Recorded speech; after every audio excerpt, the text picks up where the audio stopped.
So welcome to day 28. As usual day start करून breakfast करून घेतला होता आणि रोज रोज 30 डाळ आमटी खाऊन आपण बोर होतो. सो ही रेसिपी एकदा नक्की ट्राय करा आणि तुमचे फीडबॅकसुद्धा मला नक्की द्या. आय होप तुम्हाला ही आवडेल. सो आज मी इथे बनवणार होती आपला जो सुक्का जवला असतो त्याची आमटी.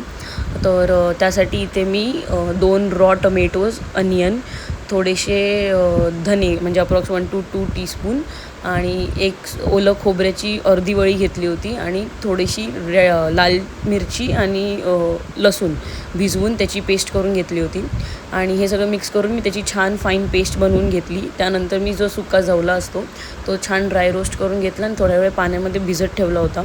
इथे मी फोडणीसाठी 2 ते 3 चमचे तेल घेतलं आहे, थोडीशी मोहरी, 4 ते 5 लसूणच्या पाकळ्या झेजरून आणि थोडासा कढीपत्ता.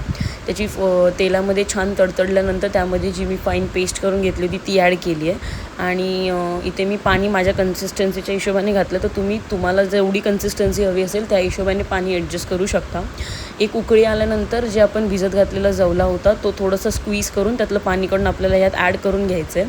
ऑल्सो मीठ इथे तुमच्या चवीच्या हिशोबाने तुम्ही ॲडजस्ट करू शकता आणि त्यानंतर ते जवला ॲड केल्यावर एक उकळी आल्यावर 2-3 कोकम घालून नंतर कोरिअँडरने छान अशी गार्निश करून घ्यायची. तर तुम्हाला ही रेसिपी आवडली असेल तर मला फीडबॅक नक्की द्या. And with black coffee me day end केला. आता आपण भेटूया डे 29मध्ये. बाय.